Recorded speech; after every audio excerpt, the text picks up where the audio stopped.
Hello friends, welcome back to Sunitha ಜಗತ್ತು. ಇವತ್ತು ನಾವು ಅಂಜಲ್ ಮಸಾಲ ಫಿಶ್ ಫ್ರೈ ಮಾಡೋದು ಹೇಗೆ ಅಂತ ನೋಡೋಣ. ತುಂಬಾ ರುಚಿಯಾಗಿರುತ್ತೆ. ನಮ್ಮ ಮನೇಲಂತೂ ಎಲ್ಲರಿಗೂ ಫೇವ್ರೇಟ್ ಅಂತಲೇ ಹೇಳ್ಬೋದು. ಈ ರೀತಿ ಮಾಡಿಕೊಟ್ರೆ ಯಾರಿಗೆ ತಾನೇ ಇಷ್ಟ ಆಗಲ್ಲ ಹೇಳಿ. ನೋಡಲಿಕ್ಕೂ ಸಹ ತುಂಬಾ ಚೆನ್ನಾಗಿದೆ, ಹಾಗೆ ತಿನ್ನಲಿಕ್ಕಂತೂ ರುಚಿಯಲ್ಲಿ ತುಂಬ ಅದ್ಭುತವಾಗಿರುತ್ತೆ. ಇಷ್ಟು ಸಾಫ್ಟ್ ಆಗಿರುತ್ತೆ ಅಂದರೆ ತುಂಬಾ ರುಚಿಯಾಗಿರೋಂಥ ಈ ರೀತಿಯಾಗಿ ಮಾಡ್ಕೊಳ್ಳೋಣ. ಬನ್ನಿ ಆಗಿದ್ದರೆ ಅಂಜಲ್ ಫಿಶ್ ಫ್ರೈ ಮಾಡಲಿಕ್ಕೆ ಹೇಗೆ ಮಾಡೋದು ಅಂತ ನೋಡೋಣ. ಅದಕ್ಕೆ ನಾನಿಲ್ಲಿ ಒಂದು 3 ಪೀಸಸನ್ನು ತೊಗೊಂಡಿದ್ದೀನಿ ನೋಡಿ, ಅಂಜಲ್ ಫಿಶನ್ನು. ಈ ರೀತಿಯಾಗಿ ಅದಕ್ಕೆ ಫಸ್ಟು ನಾವು ಸ್ವಲ್ಪ ಅರಿಶಿನ ಮತ್ತು ಹಾಗೆ ಉಪ್ಪನ್ನು ಹಾಕ್ಕೊಳ್ಳೋಣ. ಇದನ್ನು ಜಸ್ಟ್ ಅಂಜಲ್ ಫಿಶ್ಶಿಗೆ ಅಂತಲ್ಲ, ಯಾವುದೇ ಫಿಶ್ಶಿಗಾದ್ರೂ ಸಹ ಈ ರೀತಿಯಾಗಿ ನಾವು ಮಾಡ್ಕೋಬೋದು. ಹಾಗೆ ಸ್ವಲ್ಪ ನಿಂಬೆಹಣ್ಣನ್ನು ಹಾಕ್ಕೊತಾ ಇದ್ದೀನಿ. ಇದೇ 3 ಹಾಕ್ಕೊಂಡು ಚೆನ್ನಾಗಿ 2 ಸೈಡಿಗೂ ಹಚ್ಕೋಬೇಕು. ಈ ರೀತಿಯಾಗಿ ಜಸ್ಟ್ ಈ ರೀತಿಯಾಗಿ ಹಚ್ಕೊಳ್ಳೋಣ. ಉಪ್ಪು ಮತ್ತು ಅರಿಶಿನ, ನಿಂಬೆಹಣ್ಣು ಇದನ್ನು ನೋಡಿ ಎಲ್ಲ ಫಿಶಸ್ಗೂ ನಾವು ಅದೇ ರೀತಿಯಾಗಿ ಹಚ್ಕೋಬೇಕಾಗುತ್ತೆ. ಹಿಂದೆ ಮತ್ತು ಮುಂದೆ 2 ಸೈಡು ಹಚ್ಕೊಂಡಿದ್ದೀನಿ ನೀಟಾಗಿ. ಈಗ ಇದನ್ನು ಪಕ್ಕಕ್ಕೆ ಇಟ್ಕೊಳ್ಳೋಣ. ಇದಕ್ಕೊಂದು ಮಸಾಲೆನ ರೆಡಿ ಮಾಡ್ಕೋಬೇಕಾಗುತ್ತೆ. ಅದಕ್ಕೆ ನೋಡಿ ನಾನಿಲ್ಲಿ ಈ ರೀತಿ ಒಣಮೆಣಸಿನ್ಕಾಯಿನ ತೊಗೊಂಡಿದ್ದೀನಿ. ಇದನ್ನು ಸ್ವಲ್ಪ ನಾವು ಬೆಚ್ಚಗಿರೋ ನೀರಲ್ಲಿ ಹಾಕ್ಕೋಬೇಕಾಗುತ್ತೆ. ಒಂದು 10 ನಿಮಿಷ ಸ್ವಲ್ಪ ಬೆಚ್ಚಗಿರೋ ನೀರಲ್ಲಿ ನೆನೆಸ್ಕೊಂಡ್ರೆ ಚೆನ್ನಾಗಿ ಕಲರ್ ಬರುತ್ತೆ ಅನ್ನೋದಕ್ಕೋಸ್ಕರ ಅಷ್ಟೇ. ಜಸ್ಟ್ ನೋಡಿ ಒಂದು 10 ನಿಮಿಷ ಆದಮೇಲೆ ಚೆನ್ನಾಗಿ ನೆಂದಿದೆ. ಜಸ್ಟ್ ಅದೊಂದು ಸ್ವಲ್ಪ ಈ ರೀತಿಯಾಗಿ ಸಾಫ್ಟ್ ಆದರೆ ಸಾಕಾಗುತ್ತೆ. ಈಗ ಇದನ್ನು ಒಂದು ಮಿಕ್ಸಿ ಜಾರಲ್ಲಿ ಹಾಕ್ಕೊಳ್ಳೋಣ.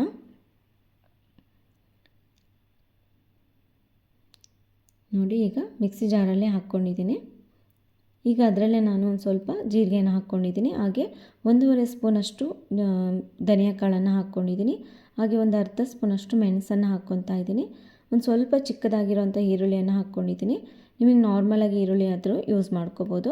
ಹಾಗೆ ಸ್ವಲ್ಪ ಶುಂಠಿ, ಬೆಳ್ಳುಳ್ಳಿ, ಹಾಗೆ ಸ್ವಲ್ಪ ಹುಣಸೆಹಣ್ಣನ್ನು ಹಾಕ್ಕೊಂಡಿದ್ದೀನಿ. ರುಚಿಗೆ ತಕ್ಕಷ್ಟು ಉಪ್ಪನ್ನು ಹಾಕ್ಕೊಂಡಿದ್ದೀನಿ. ಹಾಗೆ ಸ್ವಲ್ಪ ನೀರು ಹಾಕ್ಕೊಂಡ್ರೆ ಸಾಕಾಗುತ್ತೆ. ನಿಮಗೆ ಬೇಕು ಅಂದರೆ ಬೆಲ್ಲನೂ ಸಹ ಹಾಕ್ಕೋಬೋದು. ನೋಡಿ ಈ ರೀತಿಯಾಗಿ ಸ್ವಲ್ಪ ಸಾಫ್ಟಾಗಿ ರುಬ್ಕೋಬೇಕು.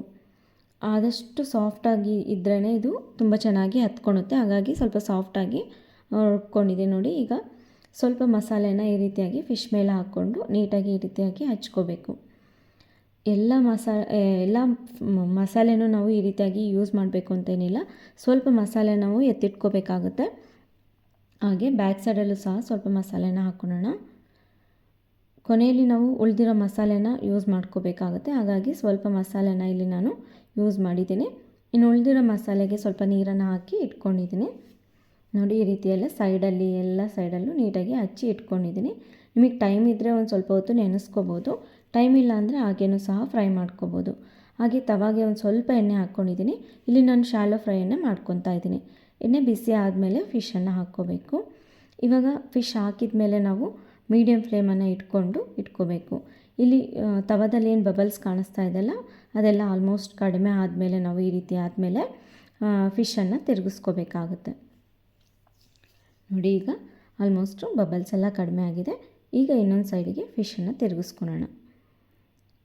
ಹಾಕಿದ ತಕ್ಷಣವೂ ತಿರುಗಿಸ್ಕೋಬಾರ್ದು, ಅಥವಾ ತುಂಬ ಡ್ರೈ ಆಗೋವರೆಗೂ ಫ್ರೈ ಮಾಡಿಕೊಂಡು ತಿರುಗಿಸ್ಕೋಬಾರ್ದು.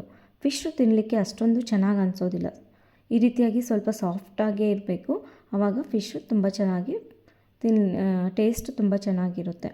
ನೋಡಿ ಈ ರೀತಿ 2 ಸೈಡು ಫ್ರೈ ಮಾಡ್ಕೊಂಡಾದ್ಮೇಲೆ ಈಗ ಇದು ಫಿಶನ್ನು ತೆಗೆದು ಇಟ್ಕೊಳ್ಳೋಣ. ಇನ್ನೊಂದು ಫಿಶ್ ಏನಿತ್ತಲ್ವ ಅದನ್ನು ಸಹ ನಾನು ಫಿಶ್ ಪೀಸಸ್ ಏನಿತ್ತಲ್ವ ಅದನ್ನು ಸಹ ಫ್ರೈ ಮಾಡಿ ಇಟ್ಕೊಂಡಿದ್ದೀನಿ. ಈಗ ಅದೇ ಬಾಣಲೆಯಲ್ಲಿ ನಾನು ಸ್ವಲ್ಪ ಚಿಕ್ಕದಾಗಿ ಕಟ್ ಮಾಡ್ಕೊಂಡಿರೋಂಥ ಬೆಳ್ಳುಳ್ಳಿ ಹಾಗೆ ಕರಿಬೇವನ್ನು ಹಾಕ್ಕೊಂಡಿದ್ದೀನಿ. ಇದನ್ನು ಸ್ವಲ್ಪ ಲೈಟಾಗಿ ಫ್ರೈ ಮಾಡ್ಕೊಳ್ಳೋಣ. ಹಾಗೆ ನೋಡಿ 2 ಫ್ರೈ ಆದಮೇಲೆ ನಾವು ಇವಾಗ ಈ ಮಸಾಲೆ ಏನಿತ್ತಲ್ವ ಅದರಲ್ಲೇ ಒಂದು ಸ್ವಲ್ಪ ನೀರು ಹಾಕಿ ಇಟ್ಕೊಂಡಿದ್ದೆ, ಅದನ್ನೆಲ್ಲ ಹಾಕ್ಕೊಂಡಿದ್ದೀನಿ. ಇದೆಲ್ಲ ಹಾಕ್ಕೊಂಡು ಚೆನ್ನಾಗಿ ಫ್ರೈ ಮಾಡ್ಕೋಬೇಕು. ಮಸಾಲೆಯಲ್ಲಿರುವಂಥ ಹಸಿ ಸ್ಮೆಲ್ಲೆಲ್ಲ ಹೋಗಬೇಕು, ಅಲ್ಲಿವರೆಗೂ ಈ ರೀತಿಯಾಗಿ ಫ್ರೈ ಮಾಡ್ಕೊಳ್ಳೋಣ. ಹಾಗೆ ಮಸಾಲೆಯಲ್ಲಿರುವಂಥ ಹಸಿ ಸ್ಮೆಲ್ಲೆಲ್ಲ ಹೋಗಿ ಎಣ್ಣೆನೂ ಸಹ ಬಿಟ್ಕೋಬೇಕು. ಅಲ್ಲಿವರೆಗೂ ಚೆನ್ನಾಗಿ ಒಂದು ಕುದಿ ಬರೋವರೆಗೂ ಕುದಿಸ್ಕೊಂಡ್ರೆ ಸಾಕಾಗುತ್ತೆ. ನೋಡಿ ಆಲ್ಮೋಸ್ಟ್ ಎಣ್ಣೆ ಎಲ್ಲ ಬಿಟ್ಕೊಂಡಿದೆ. ಇವಾಗ ಸ್ವಲ್ಪ ಉಪ್ಪನ್ನು ಹಾಕ್ಕೊಂಡಿದ್ದೀನಿ. ಮಸಾಲೆ ರುಬ್ಬಬೇಕಾದ್ರೆ ಸ್ವಲ್ಪ ಉಪ್ಪು ಹಾಕಿದ್ವಲ್ವ, ಅದು ಆಲ್ಮೋಸ್ಟ್ ಸ್ವಲ್ಪ ಕಡಿಮೆ ಆಗಿತ್ತು ಅನ್ನಿಸ್ತು. ಹಾಗಾಗಿ ಸ್ವಲ್ಪ ಉಪ್ಪನ್ನು ಸೇರಿಸ್ಕೊಂಡಿದ್ದೀನಿ. ಹಾಗೆ ನೋಡಿ ಈ ಫಿಶಸ್ ಏನಿತ್ತಲ್ವ ಅದನ್ನು ಹಾಕ್ಕೊಳ್ಳೋಣ. ಫ್ರೈ ಮಾಡ್ಕೊಂಡಿರೋಂಥ ಫಿಶ್ನ ಹಾಕ್ಕೊಳ್ಳೋಣ. ನಾನಿಲ್ಲಿ 3 ಪೀಸಸ್ನ ನೀಟಾಗಿ ಈ ರೀತಿ ಅಡ್ಜಸ್ಟ್ ಮಾಡಿಕೊಂಡು ಹಾಕ್ಕೊತಾ ಇದ್ದೀನಿ. ನೋಡಿ ಆಲ್ಮೋಸ್ಟ್ ಈ ರೀತಿ ಹಾಕ್ಕೊಂಡಾದಮೇಲೆ ಒಂದೆರಡು ನಿಮಿಷ ಬಿಟ್ಟು ಈ ಫಿಶ್ನ ಮತ್ತೆ ಉಲ್ಟಾ ತಿರುಗಿಸ್ಕೊಳ್ಳೋಣ. ಬ್ಯಾಕ್ ಸೈಡಲ್ಲೂ ಸ್ವಲ್ಪ ಮಸಾಲೆ ಹತ್ಕೊಂಡು ಚೆನ್ನಾಗಿ ಹೊಂದ್ಕೊಳ್ಳಿ ಅಂತ. ಜಸ್ಟ್ ಇಷ್ಟೇ ನೋಡಿ. ಈ ಫಿಶ್ ಫ್ರೈ ಆದಷ್ಟು ಸ್ವಲ್ಪ ಸಾಫ್ಟಾಗಿದ್ರೇ ತುಂಬ ಚೆನ್ನಾಗಿರುತ್ತೆ. ಇದನ್ನು ತುಂಬ ಡ್ರೈ ಎಲ್ಲ ಮಾಡಿಕೊಂಡ್ರೆ ಈ ಫಿಶ್ ಫ್ರೈ ಅನ್ನೋಂಥದ್ದು ಅಷ್ಟೊಂದು ಟೇಸ್ಟ್ ಕೊಡೋದಿಲ್ಲ. ನೋಡಿ ಈ ರೀತಿ ಜಸ್ಟ್ ಈ ರೀತಿ ಫ್ರೈ ಮಾಡಿಕೊಂಡ್ರೆ ಸಾಕಾಗುತ್ತೆ. ಆಲ್ಮೋಸ್ಟ್ ಈ ಫಿಶ್ ಫ್ರೈ ರೆಡಿ ಆದಾಗೆ ಈಗ ನಾವು ಗ್ಯಾಸನ್ನು ಆಫ್ ಮಾಡಿಕೊಂಡು ನೋಡಿ ನೋಡಲಿಕ್ಕೆ ಎಷ್ಟು ಚೆನ್ನಾಗಿ ಬಂದಿದೆ ಅಂದರೆ, ನಾವು ಒಣಮೆಣಸಿನ್ಕಾಯಿನ ನೀರಲ್ಲಿ ನೆನೆಸಿ ಹಾಕಿರೋದ್ರಿಂದ ಒಂದೊಳ್ಳೆ ಕಲರ್ ಬಂದಿದೆ. ಇದನ್ನು ಯಾವುದ್ರ ಜೊತೆಲಿ ಬೇಕಾದರೂ ಸರ್ವ್ ಮಾಡ್ಕೋಬೋದು. ಜಸ್ಟ್ ಹಾಗೆ ತಿನ್ನಲಿಕ್ಕೂ ಸಹ, ಸ್ನ್ಯಾಕ್ಸ್ ಟೈಮ್ಗೂ ಸಹ ತುಂಬಾ ಚೆನ್ನಾಗಿರುತ್ತೆ. ಈ ವಿಡಿಯೋ ಇಷ್ಟ ಆಗಿದರೆ ಪ್ಲೀಸ್ ಲೈಕ್ ಮಾಡಿ, ಶೇರ್ ಮಾಡಿ. ಸಬ್ಸ್ಕ್ರೈಬ್ ಆಗದೆ ನೋಡ್ತಾ ಇದ್ದರೆ ಪ್ಲೀಸ್ ಸಬ್ಸ್ಕ್ರೈಬ್ ಆಗಿ. ಮತ್ತೊಂದು ಒಳ್ಳೆ ವಿಡಿಯೋ ಜೊತೆಗೆ ಭೇಟಿಯಾಗೋಣ. ಧನ್ಯವಾದಗಳು.